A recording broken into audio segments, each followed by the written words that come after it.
दीनानाथ मंगेशकर रुग्णालयाच्या कथित हलगर्जीपणाबद्दलचा सरकारी अहवाल हा आज येण्याची शक्यता आहे। आरोग्य उपसंचालकांकडून 4 सदस्यीय समिती गठीत करण्यात आली आणि आज याचा अहवाल येणार आहे। समितीला अहवाल देण्यासाठी 24 तासांची मुदत देण्यात आली। दीनानाथ मंगेशकर रुग्णालयाच्या बाहेर आजही विविध संघटनांच्या आंदोलनाची शक्यता आहे। मुख्यमंत्री फडणवीस, पालकमंत्री अजित पवार हे आज पुण्यामध्ये असतील।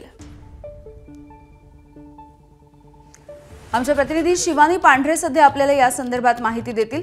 शिवानी, आपण बघितलंय रुग्णालय प्रशासनाकडून जी समिती होती त्याचा अहवाल काल आला होता, मात्र सरकारी समिती जी आहे तिचा अहवाल आज येण्याची शक्यता आहे।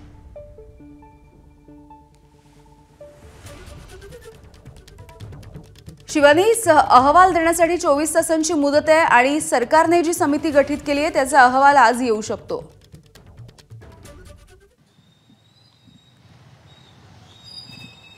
हो, आज अहवाल येण्याची शक्यता आहे आणि आपण सध्या दीनानाथ रुग्णालयासमोर आहे, ज्या ठिकाणी काल अनेक राजकीय पक्षांकडून आंदोलनं झाली।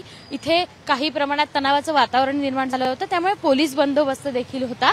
आजही पोलीस बंदोबस्त तसाच तैनात ठेवण्यात आला आहे, कारण आजही या ठिकाणी आंदोलनं काही राजकीय पक्षाकडून होण्याची शक्यता आहे। काल देखील या ठिकाणी बॅरिगेटिंग लावण्यात आलं होतं, आजही तेवढी बॅरिगेटिंग ठेवण्यात आली आहे, कारण इथल्या बाकी रुग्णांना कोणताही त्रास होऊ नये याची सगळी खबरदारी पुणे पोलिसांकडून घेतली जाते। महत्त्वाचं म्हणजे 4 सदस्यीय जी समिती स्थापन करण्यात आली आहे ती समितीचा अहवाल आज येणार आहे आणि याच समितीचा अहवाल नेमकं या महिलेचा मृत्यू कशामुळे झाला हे सगळं आपल्याला कळू शकणार आहे। एवढंच नाही तर काल या सगळ्या प्रकरणात जे काही बाबी समोर आल्या, डॉक्टरांचा जबाब नोंदवला गेला आणि पोलिसांकडूनही या डॉक्टरांचा जबाब नोंदवला गेला आहे। डॉक्टरांचं नेमकं काय म्हणणं आहे, प्रशासनाचा अहवाल तर आहेच, मात्र या दीनानाथ रुग्णालयाचा जो काही अहवाल होता तो अहवाल देखील आला आहे, मात्र या अहवालात काही त्रुटी आहेत का हे देखील चेक केलं जातंय।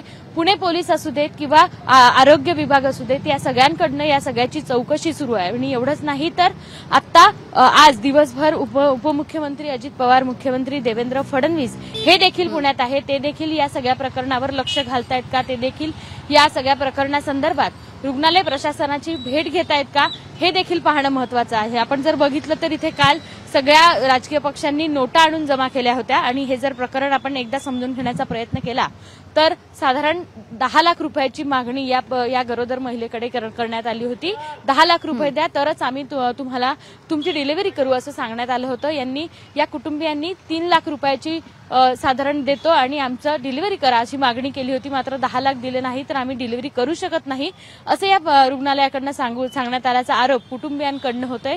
एवढंच नाही तर या महिलेला दुसऱ्या रुग्णालयात दाखल करण्यात आलं, तिला जुळे मुलं देखील झाले, मात्र या सगळ्यात तिला प्रचंड ब्लिडिंग झालं आणि त्यामुळे त्या महिलेचा मृत्यू झाला। या मृत्यूला जबाबदार आता कोण आहे हे पाहण्याचं सगळ्या प्रशासनाकडनं प्रयत्न सुरू आहे। मात्र दीनानाथ रुग्णालयात कायमचा कालपासनं आणि आजपासनं हा पोलीस बंदोबस्त आहे, कारण इथे अनेक आंदोलनं होत आहेत आणि या रुग्णालयावर काहीतरी कारवाई करा। आणि महत्त्वाचं म्हणजे जे डॉक्टर घैसास आहे, ज्यांनी 10 लाख रुपयाची मागणी केली असा आरोप केला जातोय, त्या डॉक्टरांवर देखील सदोष मनुष्यवधाचा गुन्हा दाखल करा अशी मागणी सातत्याने केली जाते।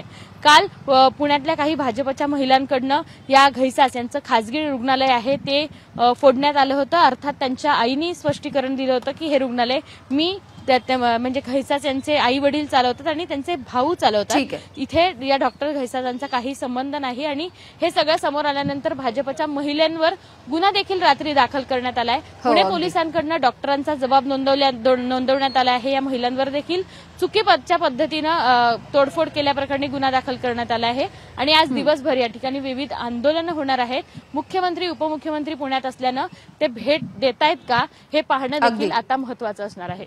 अगदी शिवानी, धन्यवाद माहितीसाठी। एबीपी माझा, उघडा डोळे बघा नीट।